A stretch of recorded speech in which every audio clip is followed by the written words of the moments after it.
Tahun 2167, ras iblis akhirnya menguasai dunia manusia. Peradaban musnah dihancurkan oleh makhluk-makhluk buas itu. Di tengah kekacauan, muncullah Chen, asasin peringkat SS terakhir dari umat manusia. Meski dunia hancur, dia tetap berdiri tegar.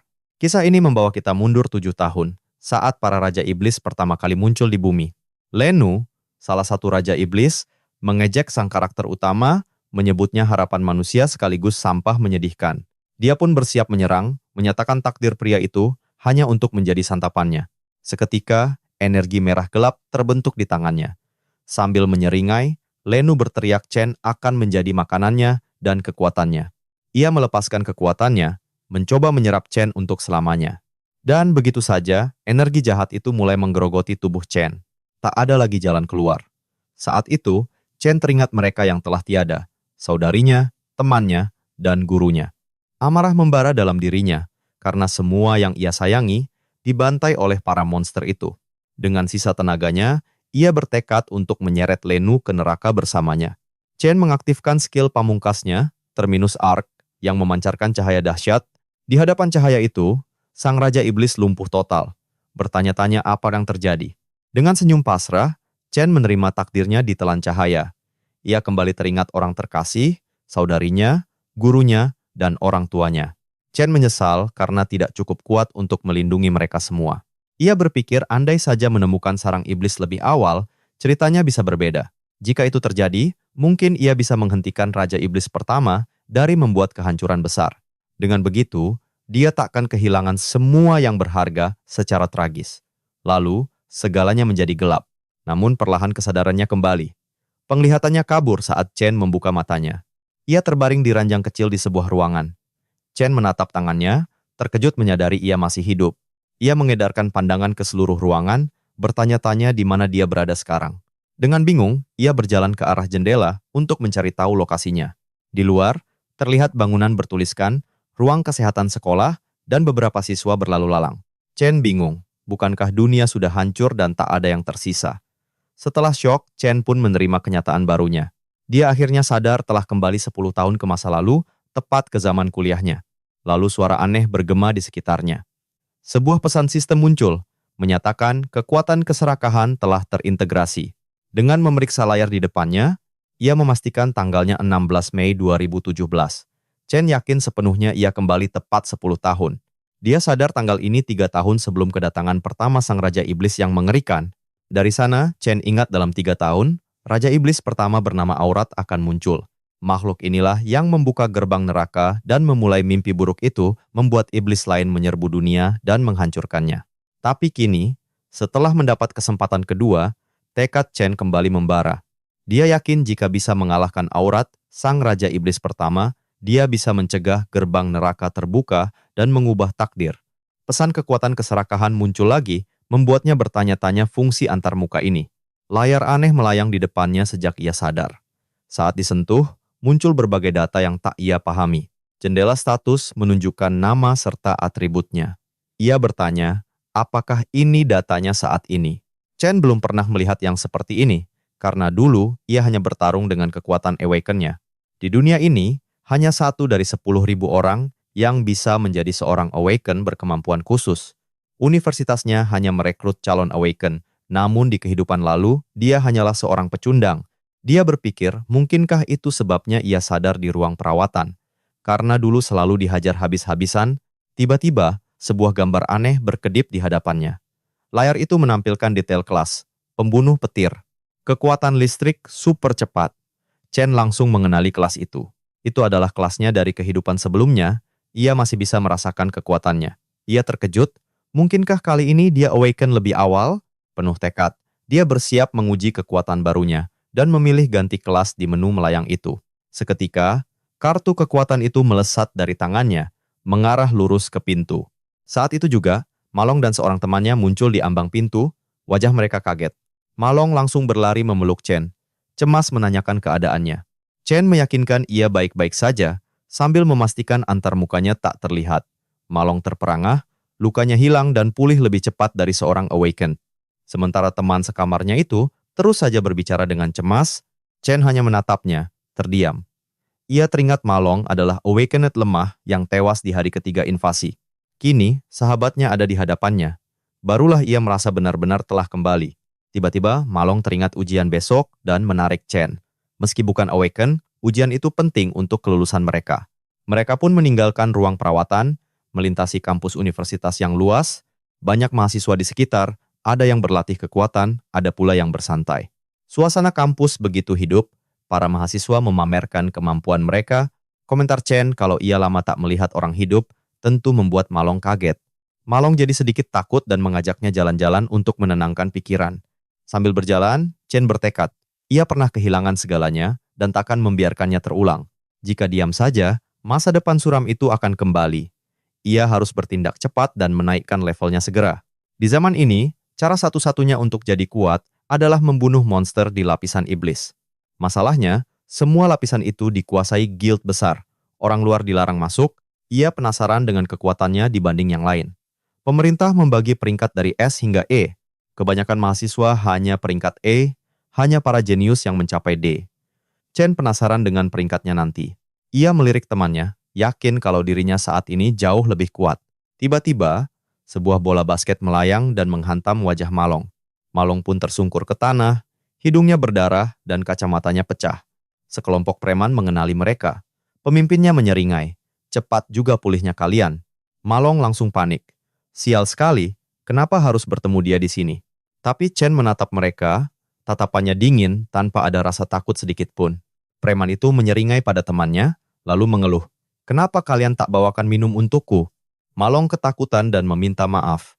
Ia akan segera membelikan mereka minuman. Tapi Chen menahannya. Bukan kita yang harus minta maaf, tapi mereka. Seketika, Chen mengenali preman itu. Kenangan kelam dari masa lalu pun muncul. Ingatan mengerikan saat dirinya hampir ditenggelamkan kembali terlintas di benaknya. Ia ingat para perundung itu menekan kepalanya ke dalam toilet kamar mandi. Malong yang mencoba menolong ikut dipukuli. Si pemimpin preman mengejek kalau ia hanya membantu. Katanya, karena Chen belum awaken, ia butuh sedikit dorongan agar itu terjadi. Lalu, seluruh gerombolan itu tertawa terbahak-bahak sambil terus menghinanya. Setelah ia pingsan, mereka meninggalkannya begitu saja karena sudah tak seru lagi. Tak lama, Malong bergegas menolong sahabatnya yang pingsan dan basah kuyup. Dengan berlinang air mata, Chen bertanya kenapa mereka tak pernah dibiarkan tenang. Saat itulah ia sadar. Kejahatan murni bukan hanya milik iblis, tapi juga manusia. Dan kini, orang yang sama kembali mengulang pertanyaan bodoh tentang minuman itu. Malong yang ketakutan berkata, akan segera membeli apapun yang mereka mau. Namun Chen lagi-lagi menahannya, menegaskan merekalah yang bersalah di sini. Pemimpin preman itu terkejut.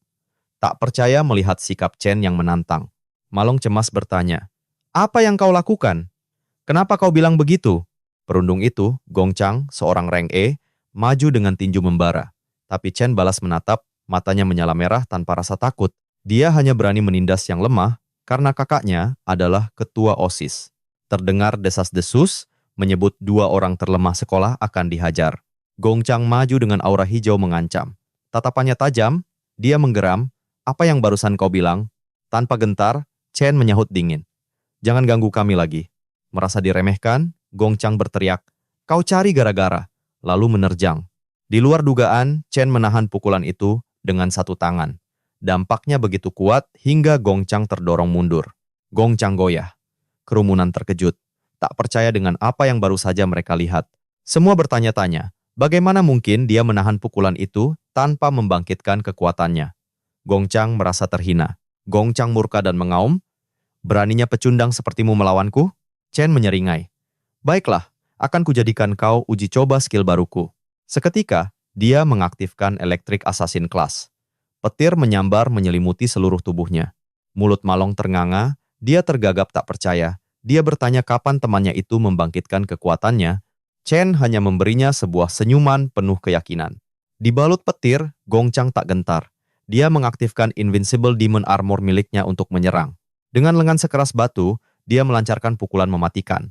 Namun, Chen menghindar secepat kilat dan bersiap membalas. Tinju listriknya menghantam telak wajah si perundung dengan kekuatan dan presisi mengerikan. Dampaknya begitu dahsyat, berandalan itu langsung terpental jauh hanya dengan satu hantaman. Kerumunan dan Malong benar-benar syok. tak percaya pada pemandangan itu. Tersungkur, Gong Chang menuduh Chen menyerang dengan curang. Dia lalu membentak teman-temannya, "Apa kalian hanya akan diam saja menonton?" Namun, salah satu dari mereka terlalu ketakutan hingga tak bisa berkutik. Aura Chen terlalu mengintimidasi, tak ada yang berani maju.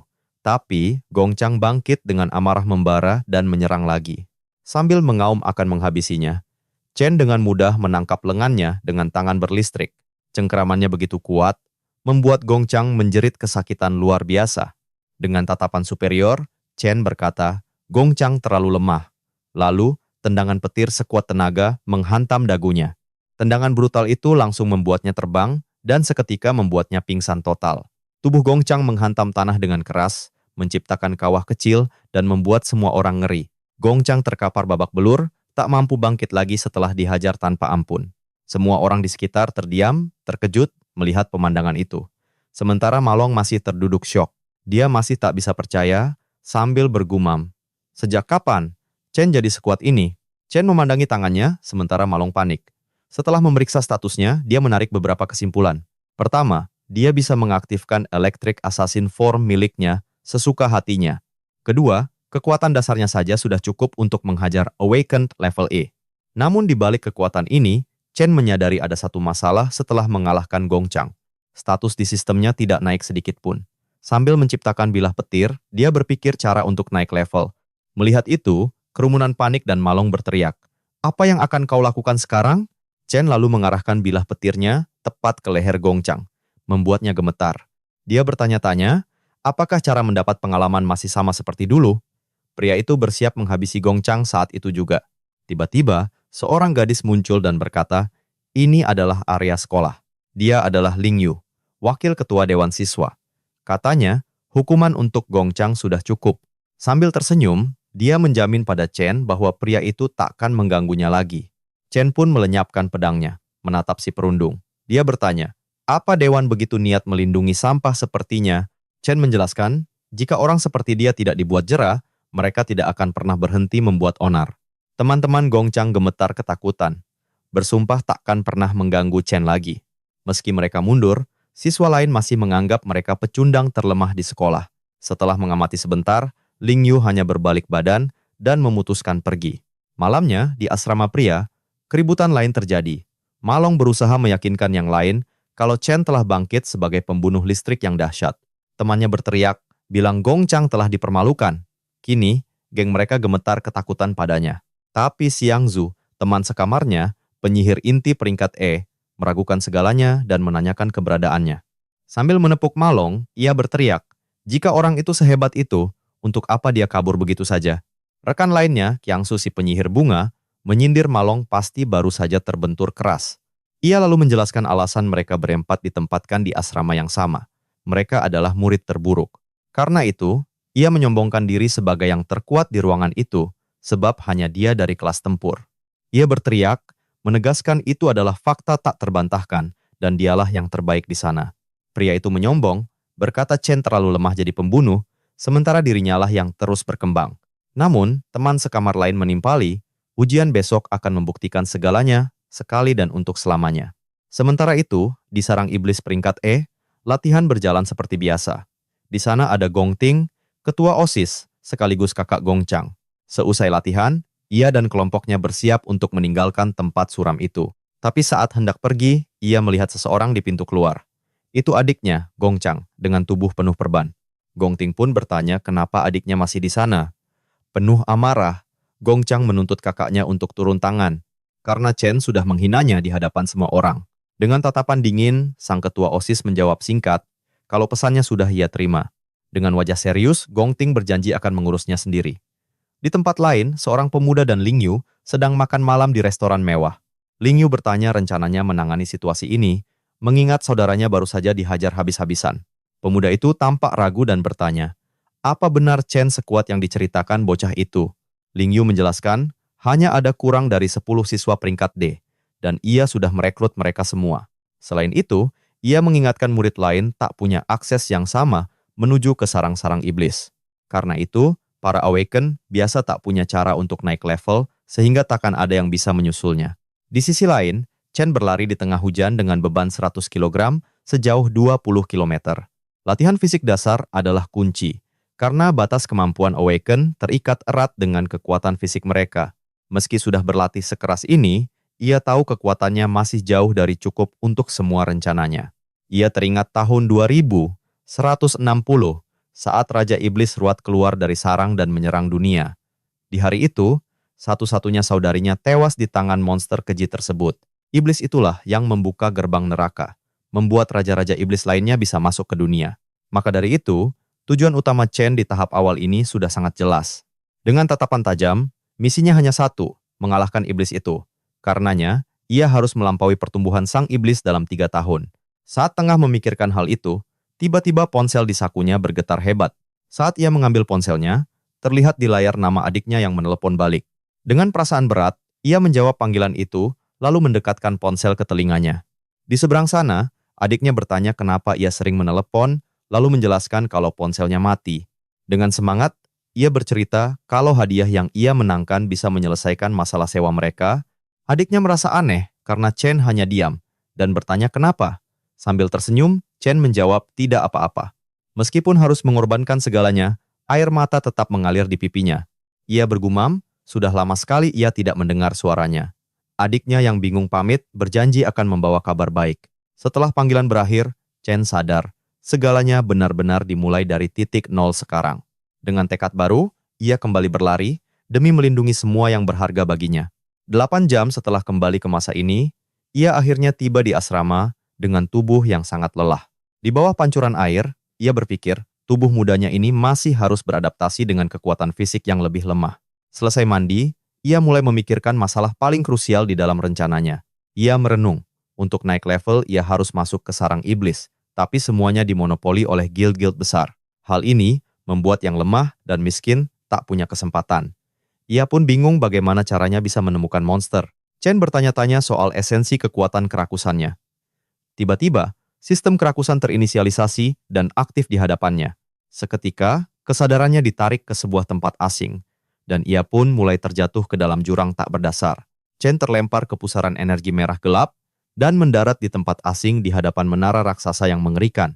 Kebingungan melandanya, dia bertanya-tanya di mana ini, padahal barusan dia hanya terlelap sesaat. Di sisinya, 2 makhluk aneh tanpa wujud merayap mendekat. Namun, bukan hanya mereka.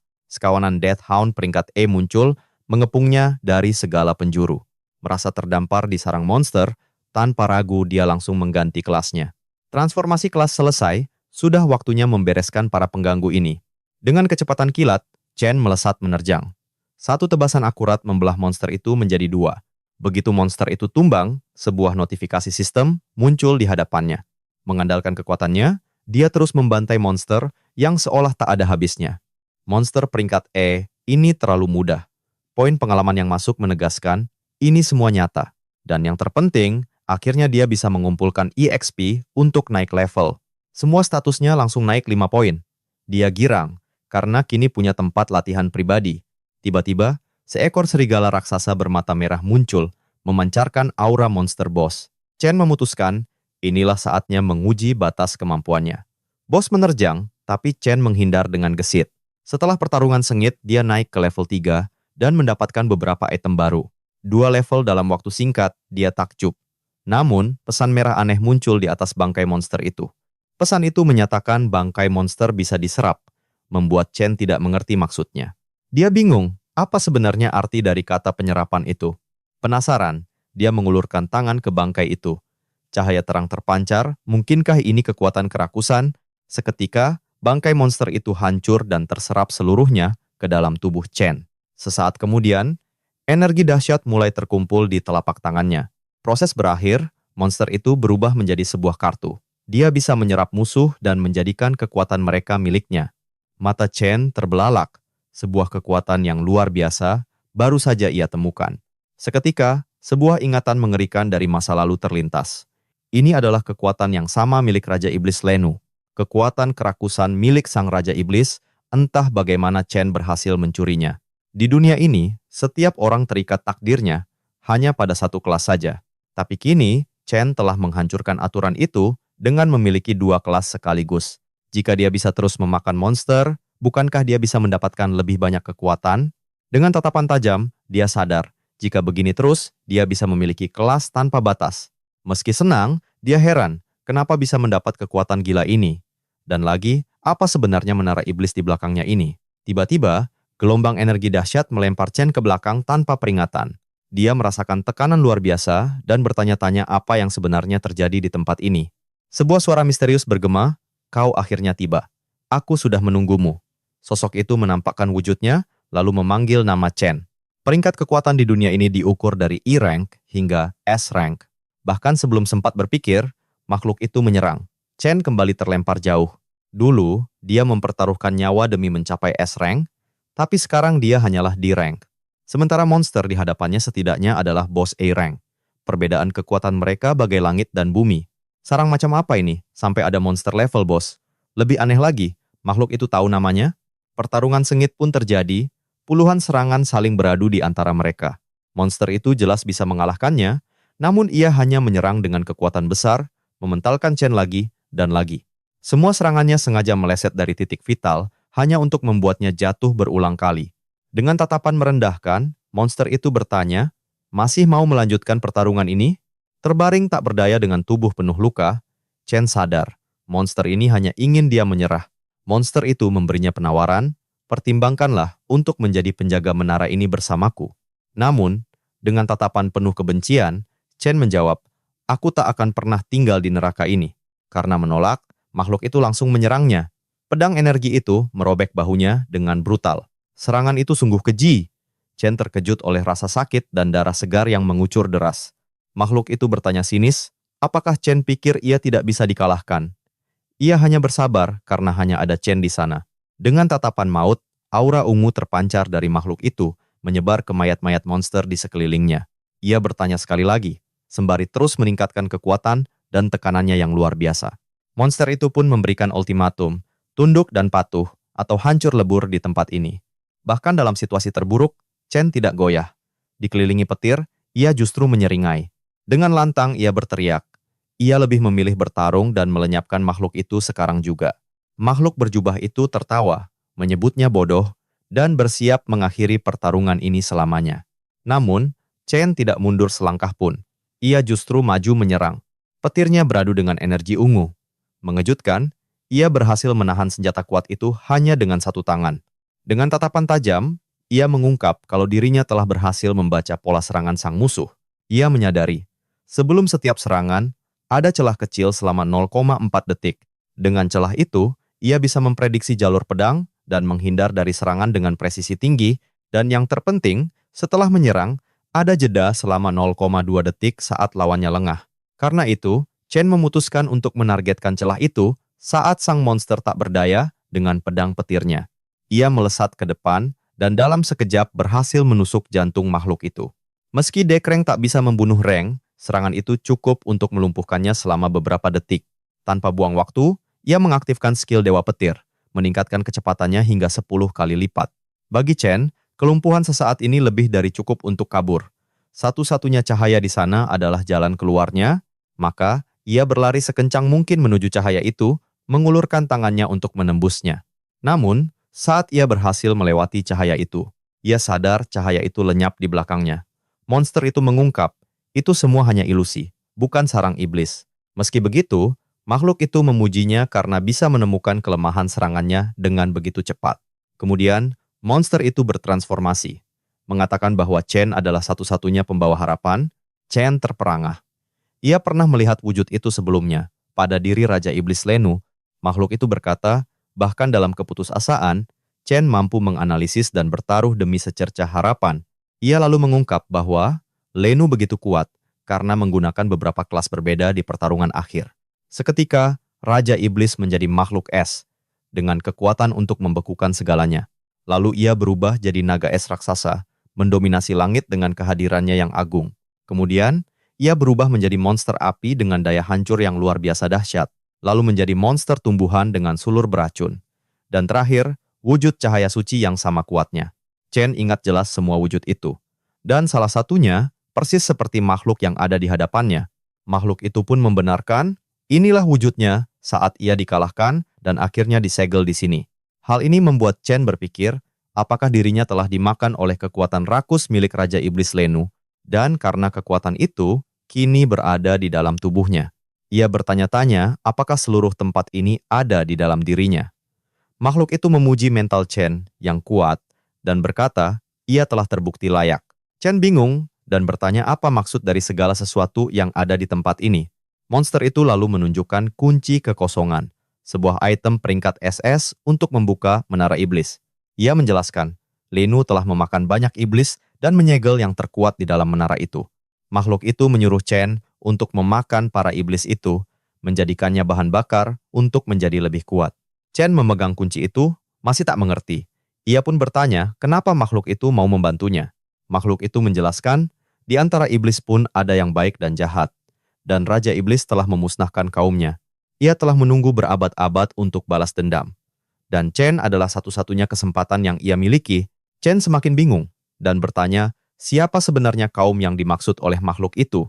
Sambil menunjuk menara, monster itu mengungkap semua jawaban tersembunyi di dalamnya, menunggu ditemukan. Sosok itu perlahan memudar, memerintahkan Chen untuk mewarisi kekuatannya dan membuat mereka semua membayar mahal. Chen tertegun, bertanya-tanya haruskah ia benar-benar mengambil kekuatan mengerikan itu. Makhluk itu berteriak, mulai sekarang Chen harus tak terhentikan dan menelan semua yang ada di menara. Ia memperingatkan bahwa iblis di dalam menara tidak akan memberi ampun. Mereka adalah makhluk paling keji. Karena itu, Chen harus menanggung penderitaan dan menaklukkan mereka semua demi mencapai puncak dunia. Dia harus terus berjuang sampai akhirnya berhasil menumbangkan semua Raja Iblis satu persatu. Saat sosoknya sirna, ia berpesan hanya pria dengan tekad tak tergoyahkan yang layak menerima seluruh kekuatannya. Bersamaan dengan itu, makhluk tersebut lenyap, meninggalkan Chen dalam keheningan. Energi ungu pekat merasuki tangan Chen, dan sebuah bar penyerapan muncul di hadapannya. Seketika, dia melesat ke level 10, dan memperoleh 2 pedang iblis sebagai hadiahnya. Dengan tatapan mantap, Chen menerima takdirnya, dan bersumpah untuk meneruskan kehendak monster itu. Sistem segera mengonfirmasi, ia telah menelan makhluk itu, dan memperoleh kelas prajurit bintang dengan skill baru. Sinar mentari pagi mulai menyelinap masuk, menandakan sebuah hari yang baru telah tiba. Tiba-tiba, sebuah teriakan menggema, menyuruh semua orang bangun. Chen pun terbangun dengan kaget dan terduduk. Dia masih belum sepenuhnya sadar dengan apa yang baru saja terjadi. Teman sekamarnya berteriak agar ia lekas bersiap, dan Chen sadar ia telah kembali ke asramanya. Ia memeriksa tubuhnya, dan tak menemukan satu luka pun, bertanya-tanya apakah itu semua hanya mimpi. Tapi jendela sistem muncul, membuktikan segalanya nyata, dan semua hadiah dari mimpi itu ia bawa kembali. Dia terkejut naik ke level 10 dalam semalam, dan penasaran peringkatnya saat ini. Saat itu, Sang Yu menghampirinya. Dia mendengus sinis, mengatakan seseorang mengigaukan hal aneh tentangnya semalam. Di belakang, Malong tampak malu karena dialah yang menyebarkan cerita tersebut ke teman-teman lainnya. Sang Yu berteriak bahwa Chen mencoba merebut posisinya sebagai yang terkuat di asrama. Dengan tatapan menantang, ia berkata tes peringkat akan membuktikan kemampuan Chen yang sebenarnya. Dalam perjalanan, Sang Yu dengan sombongnya berkata, meski mereka semua peringkat E rendah, hanya dialah E tengah di asrama. Pria itu menjelaskan bahwa perbedaan kekuatan di antara mereka begitu besar. Dia bisa menghabisi 10 dari mereka sekaligus. Bahkan mungkin peringkatnya akan naik lagi di ujian nanti. Malong mengabaikannya, dan menyuruh Chen menargetkan peringkat D untuk membungkam si congkak itu. Dengan ekspresi berpikir, Chen hanya merenungkan kemungkinan untuk mencapai peringkat D. Saat mereka melintasi halaman, sekelompok siswa lain terlihat berjalan mendekat. Sang Yu yang sangat bersemangat, berteriak dan melambai untuk mencari perhatian rombongan itu. Setibanya di lokasi tes, semua orang sudah berkumpul. Tiba-tiba anak buah Gong Chang datang mendorong kerumunan. Preman berambut putih itu menatap tajam, dan Chen memutuskan untuk tidak mencari masalah. Membuat semua orang sedikit kecewa, para preman itu justru menatap lurus ke arah kelompok mereka. Tapi Chen hanya berjalan melewatinya dengan santai. Seketika, kedua preman itu membeku ketakutan dan tergagap saat menyebut nama Chen. Tiba-tiba, keduanya membungkuk ngeri dan memanggil Chen dengan sebutan kakak. Sang Yu terperangah, bertanya-tanya mengapa mereka begitu hormat pada Chen. Chen terus berjalan, sementara kedua preman itu masih membungkuk dalam-dalam sebagai tanda hormat. Tiba-tiba suara misterius memanggil Chen yang menoleh dengan mata merahnya. Itu adalah Zhang Jian dari Dewan Siswa. Dia mendekat dan mengingatkan bahwa preman itu adalah adik dari Presiden Dewan Siswa, Gong Ting. Teman-teman sekamar Chen ketakutan, Mereka langsung mengenali Zhang Jian dari Dewan Siswa.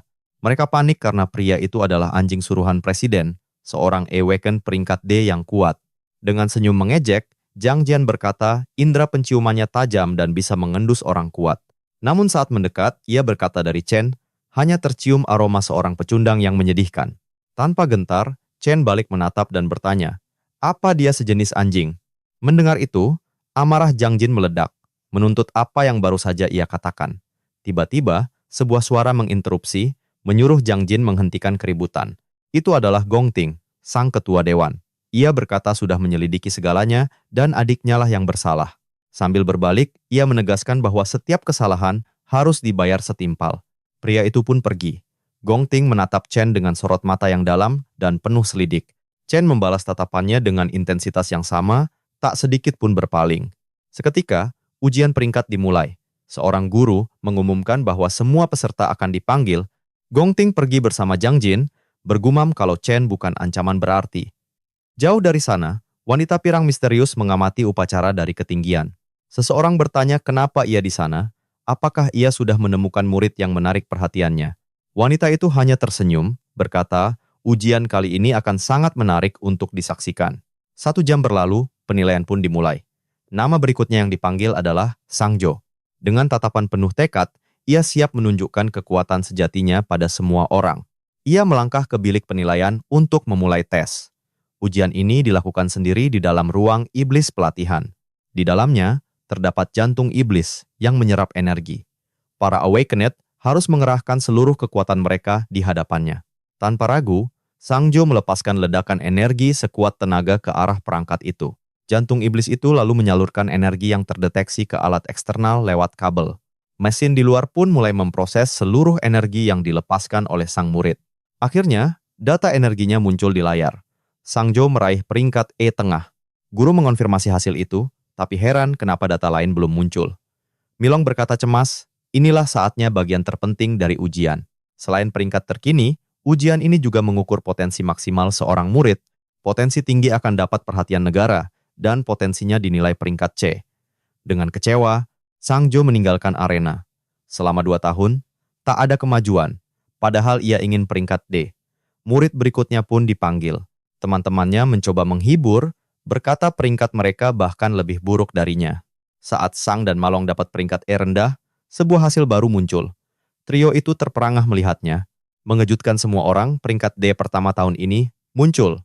Sontak kerumunan menjadi gempar. Tak lama, murid lain juga meraih peringkat D, tapi dengan potensi A yang jauh lebih tinggi. Melihat itu, harapan ketiga sahabat itu benar-benar hancur lebur. Ini adalah peringkat D ke-8 hari itu. Para guru terkesan, biasanya hanya ada 2 atau 3 murid di level ini. Ujian hampir usai. Guru bersiap memanggil nama murid yang terakhir. Dan nama terakhir yang dipanggil tak lain adalah Gong Ting, sang ketua dewan. Seketika, kerumunan bergemuruh. Giliran tuan muda dari Guild Kekaisaran, sang terpilih dengan berbagai julukan. Sementara itu, Chen hanya mengamati dari jauh. Orang-orang berbisik, 2 tahun lalu saja dia sudah peringkat D. Sekuat apa dia sekarang? Di dalam ruang ujian, jantung iblis itu seolah berdebar, menanti kekuatan yang mendekat. Sang ketua dewan pun mendekati perangkat itu, memulai penilaian kekuatannya. Dalam hati ia berpikir, untuk saat ini ia akan menahan diri demi kejutan yang lebih besar nanti. Meski begitu, ia yakin kekuatannya saat ini sudah cukup untuk jadi yang pertama dalam sejarah sekolah. Sesaat kemudian, mesin memproses data dan hasilnya muncul. Guru terkejut, warna energi yang terpancar benar-benar berbeda. Mengejutkan semua orang, Gong Ting meraih peringkat D tinggi. Dengan potensi S yang luar biasa, penonton bersorak kaget. Tak ada yang menyangka akan ada peringkat D tinggi, apalagi potensi peringkat S. Zhang Jian dan kawan-kawannya bersorak, merayakan orang pertama dalam sejarah sekolah yang meraih pencapaian ini. Mulut Malong ternganga. Mereka baru saja menyaksikan sejarah tercipta di depan mata mereka sendiri. Para guru mengonfirmasi hasilnya, memutuskan untuk segera melaporkan pencapaian ini ke atasan. Kerumunan kembali riuh. Seorang Awakened dengan potensi S adalah harta langka yang dilindungi negara. Terlebih lagi, sebagai putra pemimpin Guild Kekaisaran, hasil ini akan menjadi berita nasional.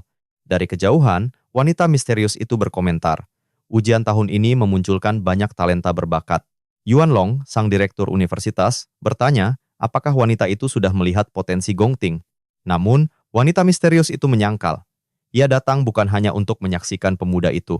Sambil tersenyum, ia mengaku lebih tertarik pada penampilan seorang siswa yang lain. Seketika, sorotan tertuju pada Chen yang menatap arena dengan ekspresi tajam. Akhirnya, giliran peserta terakhir diumumkan, yaitu Chen sendiri. Jian-Jian langsung berteriak, menuntut Chen membawa kehormatan bagi asrama mereka. Ia mendengus sinis, mengatakan jika mereka berempat hanyalah sampah, asrama mereka akan jadi bahan tertawaan universitas. Menurutnya, kelompok lemah itu hanya akan mempermalukan seluruh sekolah. Namun Malong tak tinggal diam. Ia balas berteriak agar si bodoh itu menunggu hasilnya. Dengan lantang ia berseru, Chen akan membuat semua orang terkesima oleh kekuatannya. Melihat keributan itu, Sang Ju dan yang lain cemas, bertanya-tanya apa yang akan terjadi. Di dalam bilik, Chen mengambil kuda-kuda, siap melepaskan seluruh kekuatannya. Di dalam mesin, inti iblis bersiap mengukur energi Chen.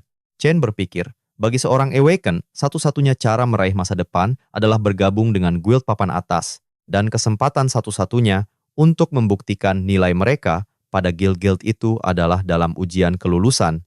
Tim yang berhasil menjadi juara pertama, anggotanya akan direkrut oleh guild kekaisaran yang kuat. Maka dari itu, ujian ini bukan sekadar penentu peringkat, tapi punya tujuan yang jauh lebih besar. Sementara itu, Zhang Jian memperkenalkan Yan Lin, rekrutan baru peringkat D pada kelompok Gong. Ia membual, dengan 9 peringkat D di timnya, kemenangan sudah pasti di tangan mereka.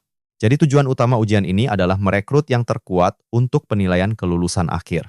Namun saat tim kuat terbentuk, secara otomatis tim yang lemah juga tercipta. Malong mulai cemas, bertanya-tanya kenapa Chen begitu lama di dalam bilik ujian. Ia merasa aneh, tak ada pergerakan dan layar hasil masih saja kosong. Siswa lain mengejek, kekuatannya pasti begitu lemah, sampai mesin pun tak bisa mendeteksinya. Zhang Jian berkata yang tersisa hanyalah sampah. Dan karena tim sudah penuh, mereka bisa pergi. Gong Ting pun setuju, ia menyuruhnya memanggil sisa tim, agar mereka bisa segera pergi.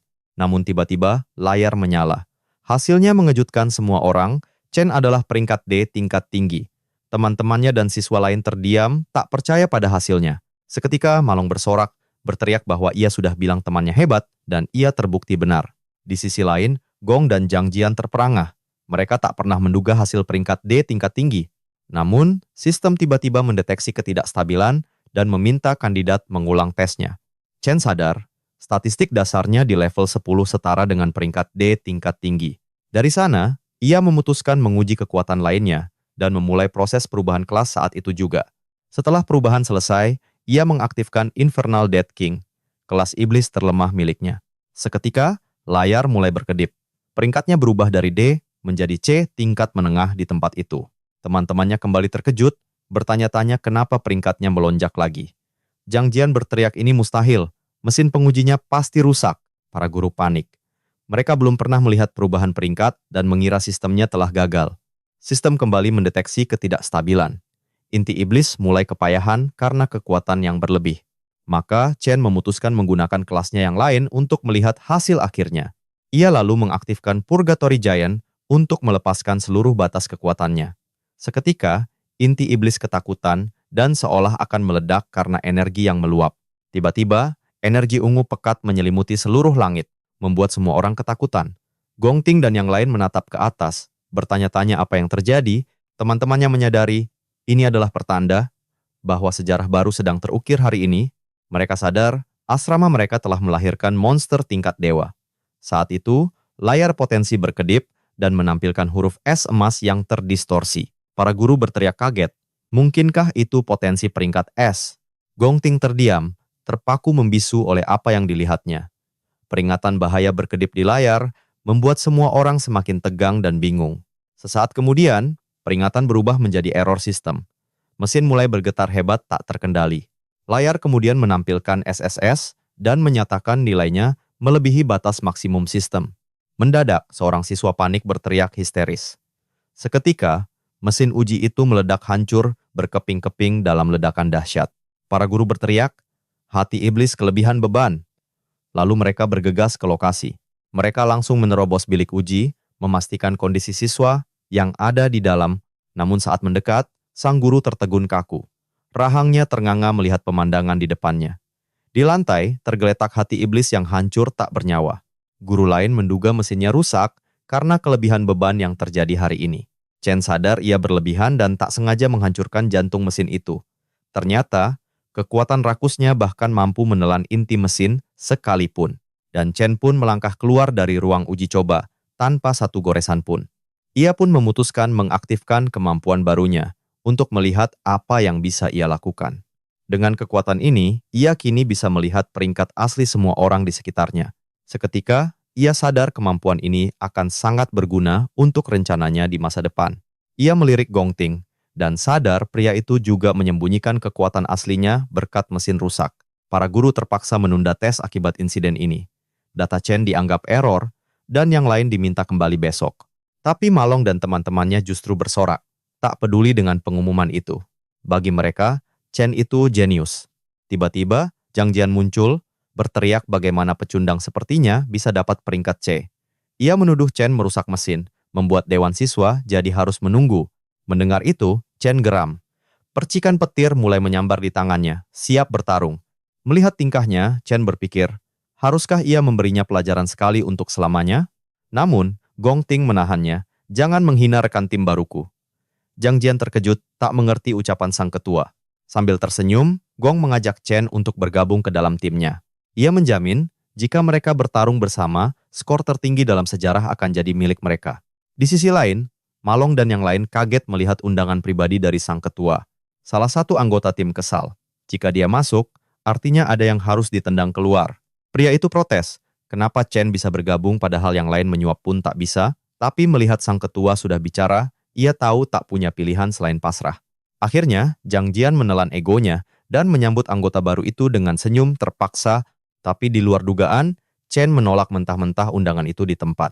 Zhang Jian membeku, tak bisa berkata-kata melihat keberanian Chen. Bahkan Gong Ting pun terkejut menatap Chen dengan pandangan serius. Dengan wajah kesal, Zhang Jian berteriak, tim kami adalah yang terkuat. Aku tidak peduli, balas Chen singkat. Dengan tatapan dingin, ia memperingatkan mereka untuk tidak mengganggunya lagi, lalu berbalik pergi. Zhang Jian pun ditinggal dengan amarah yang membara di dalam dada. Saat Chen dan temannya pergi, kerumunan berbisik, tak percaya ia berani menolak ketua Dewan Mahasiswa, ada yang berspekulasi dia mengincar posisi pertama sendirian. Kini, semua orang menantikan drama yang akan terjadi. Dari jauh, teman sekamarnya tertawa melihat wajah para pengganggu itu. Chen benar-benar nekat. Namun, Gong Ting menenangkan anak buahnya. Biarkan saja, sepertinya dia punya rencana sendiri. Perlahan, para siswa pun mulai membubarkan diri dari halaman kampus. Setelah ujian, Direktur Yuan Long menyayangkan keduanya tidak satu tim. Padahal ia berharap ada rekor baru. Namun, wanita misterius itu tersenyum. Menurutnya, ini justru membuat segalanya jadi lebih menarik. Ia menjelaskan, bagi orang seperti Gong Ting, penolakan itu sama saja dengan deklarasi perang. Di saat yang sama, anggota dewan lain memperingatkan, ketua kita bukanlah orang yang bisa diremehkan. Zhang Jian masih saja marah, menganggap pria itu sombong, hanya karena hasil tes yang error. Namun Gong berpikir, bagaimana jika tes itu tidak salah? Ia bersumpah takkan ada yang merebut posisi pertamanya. Salah satu anak buahnya menawarkan diri untuk memberi pelajaran pada Chen, si pemula tak berpengalaman itu. Gong menatapnya tajam. Apa aku terlihat seperti orang picik? Seketika, pria itu pun mundur ketakutan. Gong lalu membubarkan tim, mengaku sedang tidak mood, lalu pergi seorang diri. Dengan tatapan gelap, Gong berkata, apapun yang terjadi nanti, tak ada hubungannya dengannya. Anak buahnya sempat bingung, namun langsung mengerti pesan tersembunyi bosnya. Dengan senyum licik, ia mengkonfirmasi bahwa ia paham. Tentu, ketua tidak ada hubungannya dengan ini. 10 menit kemudian, Zhang Jian menerima kabar bahwa Chen sudah tidak ada lagi di sekolah. Pria itu melaporkan bahwa ia mendengar Chen akan pulang, meninggalkan kampus tanpa makan. Seketika, Zhang Jian meremukkan kaleng soda, merasa takdir sedang berpihak kepadanya. Dengan seringai jahat, ia sadar di luar sekolah, ia bisa menghabisi Chen tanpa masalah. Sementara itu, Chen berjalan santai, tak sadar bahaya mengintainya, fokus pada rencananya sendiri. Ia teringat di masa lalu, sebuah guild elit menemukan iblis perkasa di dalam sarangnya. Dengan satu serangan tunggal, makhluk itu melenyapkan seluruh tim dalam sekejap. Sejak saat itu, monster tersebut keluar dari sarangnya dan memorak-porandakan dunia manusia. Akhirnya, Chen menyusun sebuah rencana sempurna. Namun, untuk menjalankan misinya, ia membutuhkan modal uang yang sangat besar. Karena itu, Ia menuju Mithril Monster Exchange, pusat material terbesar di masa depan. Ia tahu equipment sangat vital bagi seorang Awaken, dan tempat itu adalah kesempatan emasnya. Di sana, Chen menumpahkan sekeranjang penuh taring monster ke atas meja untuk dijual. Sang penilai di sana terkejut, bertanya bagaimana mungkin siswa biasa mendapatkan item itu. Chen dengan santai menjawab itu adalah drop dari monster. Pria itu bingung tak pernah melihatnya. Namun, seorang staf wanita mengenalinya sebagai taring monster rank E. Saat ia menjelaskan kegunaannya, si penilai memotongnya, menyebut item rank E tidak berharga. Ia menyombongkan diri karena hanya menangani item rank D ke atas. Menurutnya, ia tak perlu tahu menahu soal barang rongsokan. Dalam hati, pria itu menggerutu karena klien besar menghilang dan promosinya masih jauh dari harapan. Karena malas, ia pun memutuskan melimpahkan pekerjaan ini pada pegawai baru. Ia lalu menyuruh gadis itu mengurus semuanya, kemudian berbalik badan untuk pergi. Beberapa saat kemudian, wanita itu menyerahkan koper berisi uang dan bertanya apakah Chen butuh yang lain. Melihat ia mendapat 18.000, Chen berpikir uang ini cukup untuk membayar sewa sementara waktu. Setelah transaksi pertama selesai, ia berkata, masih punya satu barang lagi. Tiba-tiba, tangannya mulai bersinar. Seketika, Chen memunculkan pedang iblis raksasa dengan aura ungu yang kuat dan menyeramkan. Sontak, para staf terperangah. Staf wanita itu tak percaya melihat senjata luar biasa di hadapannya. Wanita itu yakin, walau belum pernah melihatnya, senjata itu minimal rank B atau bahkan rank A. Namun si penilai kembali dan mencibir, mengatakan senjata rank A berharga 1 juta dan ia tak pernah melihatnya. Tiba-tiba, seorang pria berambut biru muncul, setuju kalau senjata itu bukan rank B, apalagi rank A. Si penilai segera menjilat si bos, berkata tak mungkin, siswa miskin memiliki barang berharga. Namun, sang bos mengungkap bahwa pedang itu adalah equipment rank S dari Purgatory. Semua orang terkejut, kedua staf membeku, sementara si penilai berteriak tak percaya. Sang bos langsung antusias menjabat tangan Chen. Menyambutnya sebagai tamu kehormatan, sesaat kemudian ia mengundang Chen ke ruang VIP, menjanjikan semua permintaannya akan dipenuhi. Dengan senyum tipis, Chen berpikir, pria itu akhirnya muncul persis seperti rencananya. Pria itu adalah Qing Jai, bagian kunci dari rencana Chen. Di ruang mewah itu, Chen tenang menyeruput teh, siap memulai negosiasi. Di hadapannya, Qing Jai bertanya apa rencana Chen dengan equipment S-Rank di meja. Chen langsung ke intinya, mengatakan ia menginginkan 1 juta. Qing Jai terkejut, ia tak yakin apa ia salah dengar. Angka yang disebut terdengar terlalu rendah. Ia pun menjelaskan bahwa senjata S-Rank bernilai puluhan juta dan bisa mengguncang pasar. Chen lalu menjelaskan, ia tidak menjualnya, melainkan menjadikannya jaminan untuk sebuah pinjaman. Langkah ini membuat Qing Jai berpikir, ini bukan sesuatu yang akan dilakukan mahasiswa biasa. Saat Chen kembali menyeruput tehnya, sang manajer bertanya-tanya, apakah Chen hanya beruntung atau seorang jenius berkekuatan dahsyat. Melihat keraguan itu, Chen menawarkan bunga 10% bulan depan untuk menyegel kesepakatan. Mendengar itu, Qing Jai meminta Xiaoli keluar, agar mereka bisa bicara empat mata. Sambil membenarkan kacamatanya, ia menyatukan kepingan info soal Chen yang kuliah di Universitas Nasional, ujian kelulusan akan tiba dalam 1 bulan, dan hadiah utamanya adalah 1 juta R. Seketika, sang manajer menebak rencana pemuda itu. Qing yakin Chen mengincar peringkat pertama dalam ujian. Dari situlah, ia sadar Chen butuh uang cepat untuk suatu hal yang sangat mendesak. Itulah alasan dibaliknya. Membaca situasi, Qing Jai pun mengajukan penawaran balasan. Dia menawarkan 1,5 juta tunai saat itu juga, bebas bunga selama 1 bulan penuh. Dengan senyum cerdik, ia mengulurkan tangan, menyebut ini sebagai tanda persahabatan di antara mereka. Chen terdiam sejenak, menganalisa kebaikan sang manajer yang terasa begitu tiba-tiba.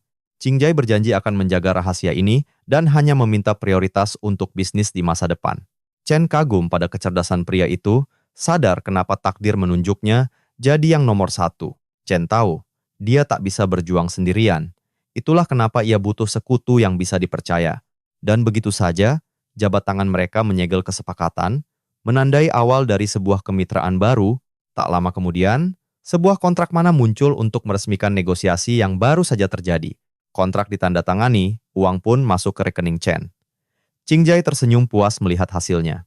Saat itu, Qing Jai penasaran dan bertanya senjata apa yang akan Chen pakai dalam ujian. Dia mengaku tidak punya stok barang peringkat S, tapi bisa meminjamkan senjata peringkat A atau B. Chen menolak, Lalu dengan satu gerakan, ia mulai memanggil sesuatu. Mengejutkan semua orang, ia memunculkan pedang lain yang identik dengan pedang jaminannya. Fakta ini membuat Qingjai dan gadis berambut pink terdiam, tak percaya bagaimana hal itu bisa terjadi. Setelah semua urusan selesai, Qingjai pamit pada Chen, memanggilnya seorang pahlawan sejati. Dia lalu memberi selamat pada Shuli atas promosinya, karena berhasil mempertahankan klien penting itu.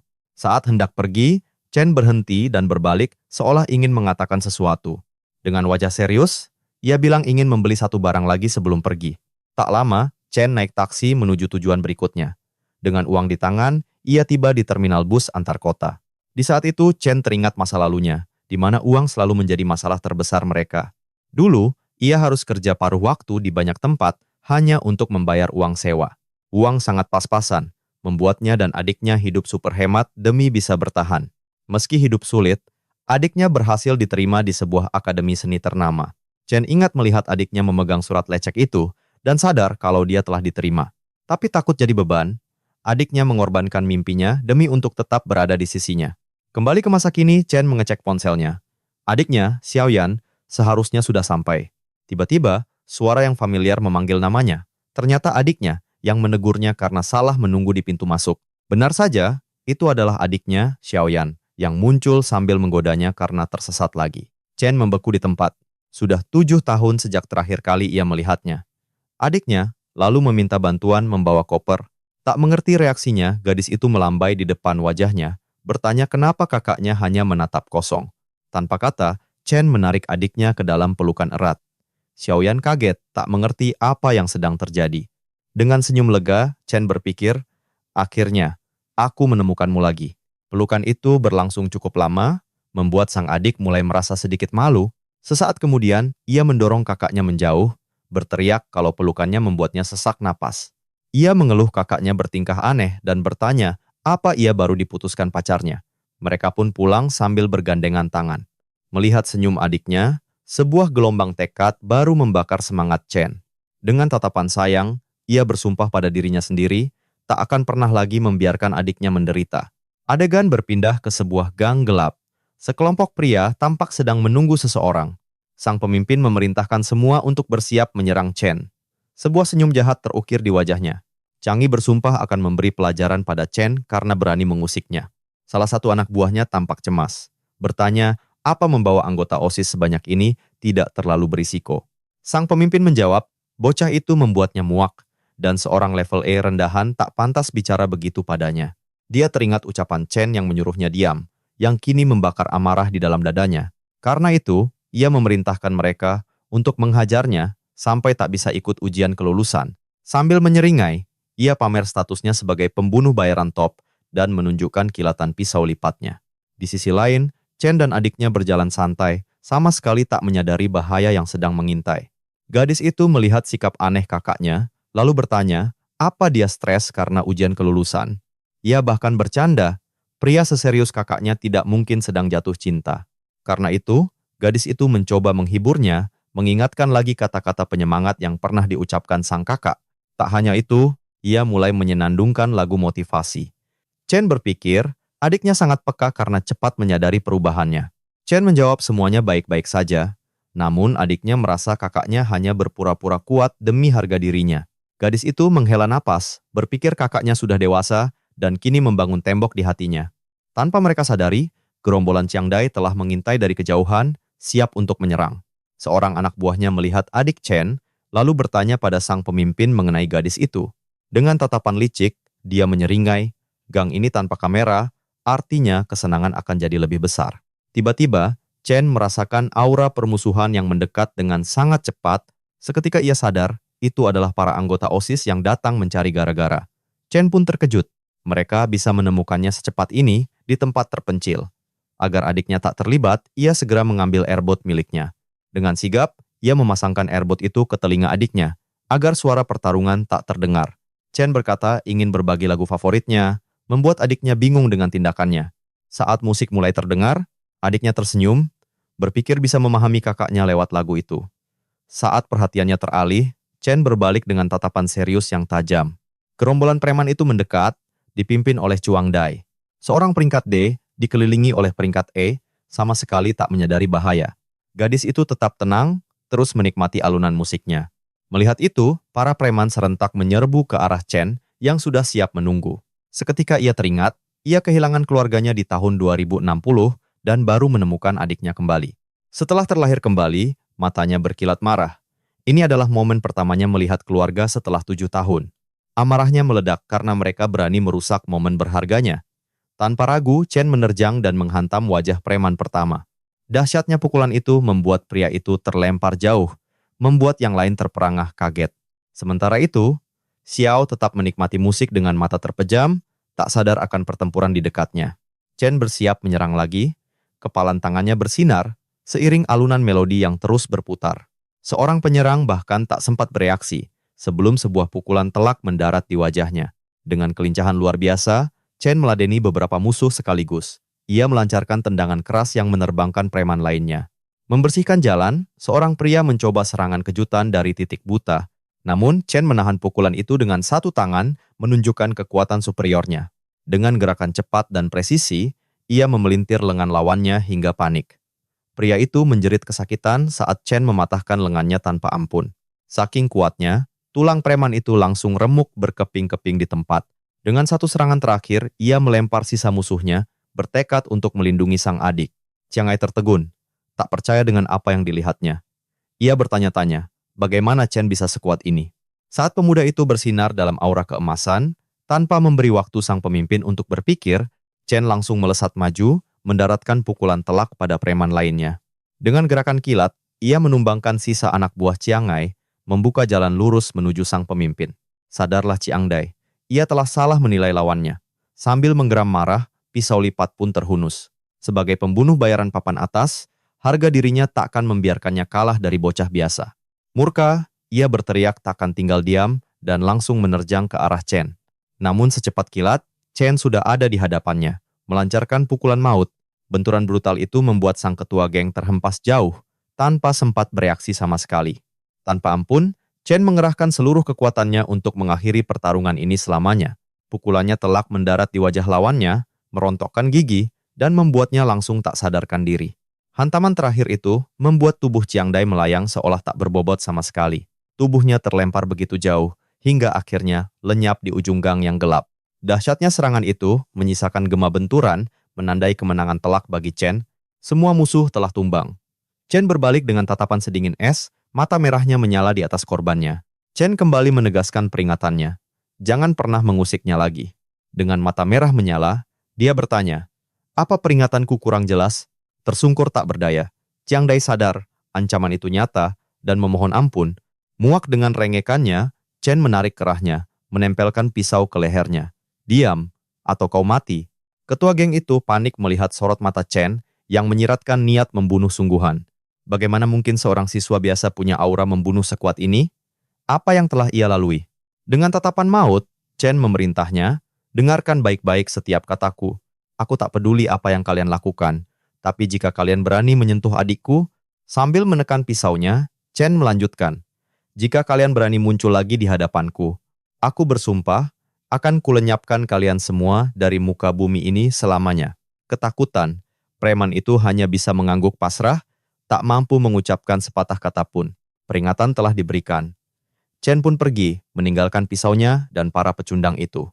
Di sisi lain, adiknya masih terhanyut alunan musik, air mata membasahi pipinya karena lirik yang menyentuh.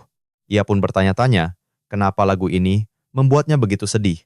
Padahal, ia dan kakaknya baru berpisah beberapa hari saja, tapi rasanya seperti sudah sangat menderita. Ia meyakinkan diri bahwa kakaknya selalu ada.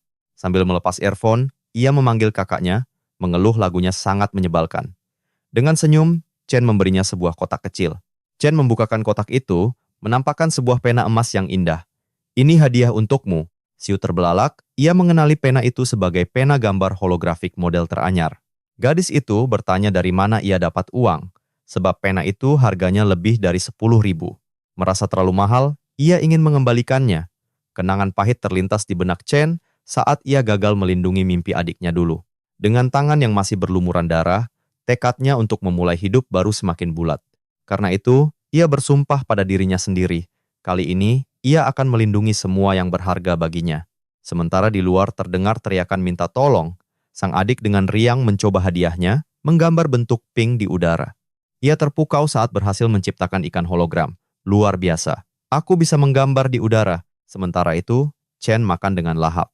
Ia senang adiknya menyukai hadiah itu, sambil memuji rasa mienya. Tapi, Xiao masih cemas. Ia mengingatkan kakaknya soal uang sewa dan melarangnya boros. Chen kembali mengejutkannya, ia bilang sudah membayar sewa untuk 1 tahun penuh. Dengan sedikit canggung, ia beralasan kalau ia dapat uang dari hasil bisnis bersama seorang teman. Sambil melipat tangan, gadis itu menatap curiga. Ia tahu kakaknya payah dalam berbohong dan pasti menyembunyikan sesuatu. Meski curiga, ia melihat sesuatu yang berbeda di mata kakaknya. Sorot matanya tampak lebih hidup. Sudah lama sekali, batinnya, ia tak melihat senyum tulus dan bahagia di wajah kakaknya. Karena itu, dengan sebuah gestur sederhana, Xiao menunjukkan rasa sayang dan perhatiannya. Ia pun berpesan, apapun yang terjadi, jangan memaksakan diri. Chen hanya menatapnya, lalu mengangguk dengan senyum tipis untuk menenangkannya. Di sisi lain, kondisi Chiang Dai terungkap, lebih dari 60% tulangnya remuk. Seorang pria menatap akuarium, berkata penyembuh terhebat pun tak bisa memulihkannya dalam sebulan. Dia tak menyangka bocah itu nekat mengejar Chen, hingga berakhir separah ini. Wanita di dekatnya menimpali. Dengan begini dia pasti akan absen dari ujian kelulusan. Tapi pemuda itu tak peduli, timnya hanya kehilangan sebuah beban. Sesaat kemudian dia berbalik, berhadapan dengan pria tua. Ini Gong Sechuan, direktur universitas yang menyebut nama Chen. Sang direktur mengaku telah memeriksa kembali hasil evaluasi internal. Hasilnya memastikan Chen, seorang peringkat C, adalah satu-satunya siswa di atasnya. Fakta ini mengejutkan pemuda itu, sebuah hal yang sama sekali tak terduga. Gong Sechuan mengingatkan ayah Gong Ting mengundang wakil presiden aliansi, jadi tak ada yang boleh mencuri panggungnya. Karena itulah, sang direktur berkata jika situasi memburuk, dia harus bertindak drastis. Dia berpikir meminta keponakannya mengisi posisi kosong di tim Gong Ting. Tapi Gong Ting memotongnya, berkata pamannya terlalu khawatir tanpa alasan. Sambil tersenyum yakin, dia bertanya apa direktur pikir dia serius saat evaluasi. Dia menjamin saat ujian tempur tiba, semua orang akan melihat kekuatan aslinya. Gong Ting bersumpah menunjukkan siapa yang terkuat. Adegan beralih, Chen mandi di asrama pukul 11 malam. Dia merenung setelah menyelesaikan latihan lari 100 kilometernya. Masalah uang beres, kini semua lancar. Misinya adalah memenangkan ujian dan hadiah 1 juta R untuk melunasi utang. Dia harus menepati kontraknya, karena dia butuh bantuan Chiang Jai nanti. Di tempat tidur, Chen berpikir ujian akhir tinggal kurang dari sebulan lagi. Karena itu, dia harus naik level lagi beberapa kali demi kemenangan. Tiba-tiba, sistem rakus aktif dan menara gelap yang suram muncul di depannya. Di depan bangunan raksasa itu, Chen siap menghadapi tantangan baru. Dia ingat hasil tesnya. Kelas lemahnya Raja Gigi Kematian adalah peringkat C. Sedangkan raksasa Purgatory, kekuatannya tak terukur. Peringkat 2 kelas lainnya masih misteri. Dengan tekad itu, Chen mengeluarkan kunci celah waktu peringkat SS. Item itu membuka gerbang menara iblis. Sebuah portal kosmik terungkap, membuat Chen penasaran isi di dalamnya. Tanpa ragu, ia tersedot pusaran ungu. Tiba, di sisi lain, Chen terkejut dan bertanya-tanya di mana ini. Dia tiba di tempat terpencil bernama Starpal Baron. Sebuah lanskap yang terasa asing. Tiba-tiba, Chen merasakan keanehan, tubuhnya bereaksi tak terduga. Dia nyaris tak bisa berdiri dan langsung jatuh berlutut. Dia bingung apa yang terjadi. Dengan susah payah, Chen sadar gravitasi di sini 10 kali lipat. Pintu keluar lenyap, dia harus mengalahkan bos lantai ini. Saat ia bangkit, sebuah cakar ungu raksasa muncul menandakan bahaya besar. Sesaat kemudian, singa hantu peringkat B muncul. Makhluk buas itu siap menerkam, Chen memutuskan berganti kelas. Sistem pun memulai transformasinya. Kini sebagai pembunuh listrik, statusnya berfokus pada kecepatan dan keberuntungan. Dengan auman buas, singa hantu menerjang. Dengan lincah, Chen nyaris berhasil menghindari serangan cepat itu. Walaupun lebih cepat, tubuhnya masih terasa berat, pertarungan ini harus segera berakhir. Dalam gerak cepat, ia menyerang titik lemah singa, namun meleset.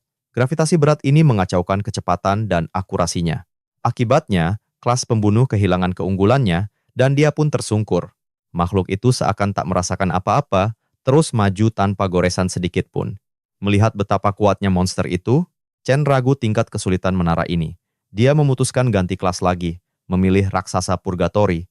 Inilah wujud kesatria bintang, yang meningkatkan kekuatannya dan memberinya kuasa memanipulasi gravitasi. Ia sadar tiap kelas punya kelebihan tersendiri. Namun untuk duel ini, kekuatan brutal adalah segalanya. Berbekal kekuatan baru yang dahsyat, Chen melancarkan serangan mematikan pada makhluk itu. Ia memusatkan gravitasi sampai ke batas maksimal untuk memperkuat dampak serangannya. Kekuatannya meningkat 60 kali lipat, Chen berteriak sembari menyiapkan pukulan terkuatnya. Di hadapannya, singa hantu mengaum ganas, tak sadar akan bahaya yang datang. Makhluk itu dihantam sinar energi dahsyat.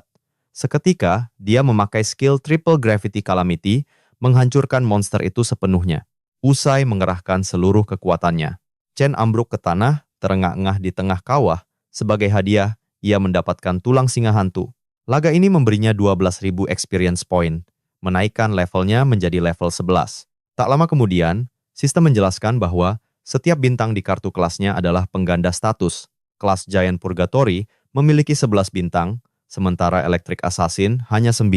Chen sadar tak ada kelasnya yang melebihi peringkat B. Sebuah pemikiran yang tidak masuk akal mulai muncul di kepalanya. Dia mulai heran, kenapa setelah dia berhasil membunuh makhluk itu, terlebih lagi, gerbang ke lantai berikutnya belum muncul. Tiba-tiba Chen sadar, dan sebuah teori mengerikan terlintas di pikirannya. Dalam kegelapan pekat, sepasang mata kecil yang misterius perlahan terbuka di hadapannya. Di hadapannya, sebuah lubang hitam besar muncul di langit yang sepi itu. Dari dalam kegelapan, beberapa pasang mata bersinar mengancam menatapnya. Saat itu, Chen sadar, bos lantai ini belum keluar. Dari portal itu, beberapa singa identik bermunculan. Dan dia sadar kalau yang ia kalahkan hanyalah monster Kroco. Salah satu monster itu langsung menerkam Chen dengan cakar tajamnya, tak memberinya waktu untuk menghindar. Sesaat kemudian, Chen benar-benar tak berdaya dan dihancurkan oleh para makhluk buas itu. Saat itulah dia akhirnya mengerti arti dari Giant Purgatory, saat penderitaan seolah tiada akhir menyiksanya. Meski tubuhnya terkoyak, dia tahu harus menahan semua rasa sakit ini agar tetap bisa berdiri. Wajahnya berlumuran darah, Chen teringat tekadnya untuk menaklukkan neraka ini dengan cara apapun. Tiba-tiba, Chen terbangun dengan kaget di tempat tidurnya, dan sadar semua itu hanya mimpi buruk. Dengan napas terengah-engah, dia duduk di asramanya, mencoba pulih dari mimpi yang terasa begitu nyata. Walaupun hanya mimpi, rasa sakitnya terasa begitu nyata. Dia sadar tak ada jalan pintas untuk jadi kuat, dan perjalanan nerakanya baru saja dimulai. Adegan berganti ke aula besar universitas, tempat upacara pembentukan tim akan digelar. Di meja utama, Direktur Gongsun mengamati para siswa sambil minum dengan santai. Di aula, para mahasiswa berbisik-bisik tentang pejabat dari aliansi guild yang akan datang untuk mengawasi ujian. Karena itu, salah satu dari mereka menyadari alasan dibalik perubahan drastis aturan ujian. Aturan baru tahun ini mengharuskan tim berisi 5 anggota, dengan setidaknya 1 anggota berperingkat tinggi. Saat mereka berspekulasi apakah perubahan ini agar ujian menjadi lebih menarik. Direktur Gongsun bersiap bicara, mengumumkan bahwa informasi peringkat semua siswa telah dikirim ke gelang mereka. Seketika, para mahasiswa mulai memeriksa daftar yang muncul di perangkat mereka. Daftar itu menunjukkan nama dan peringkat semua siswa, dengan Gongting di posisi puncak sebagai peringkat D tinggi. Tiba-tiba, seorang siswa berkacamata menunjuk layar dengan kaget, melihat hal yang ganjil. Di bagian paling bawah daftar, Chen terdaftar dengan peringkat E rendah. Pemuda itu tak percaya, bertanya-tanya bagaimana Chen hanya peringkat E. Seorang gadis ingat ujiannya peringkat C, dan tak mengerti penurunan ini. Mereka berdua menyimpulkan kalau inti iblisnya pasti sudah hancur. Siswa lain mengeluh karena ingin satu tim dengannya. Tapi sekarang, dengan peringkat itu, tak ada tim yang mau. Salah seorang dari mereka berkomentar, Chen pasti menyesal sudah menolak undangan Gongting. Sementara itu, Gongting hanya mengamati semuanya dengan ekspresi serius dan percaya diri, tanpa mengatakan apapun. Dari atas, Direktur Gongsun mengamati reaksi para siswa dengan tatapan dingin dan penuh perhitungan. Dia berpikir betapa tidak bergunanya keponakannya itu, dan kapan ia akan belajar memakai kekuatannya dengan benar.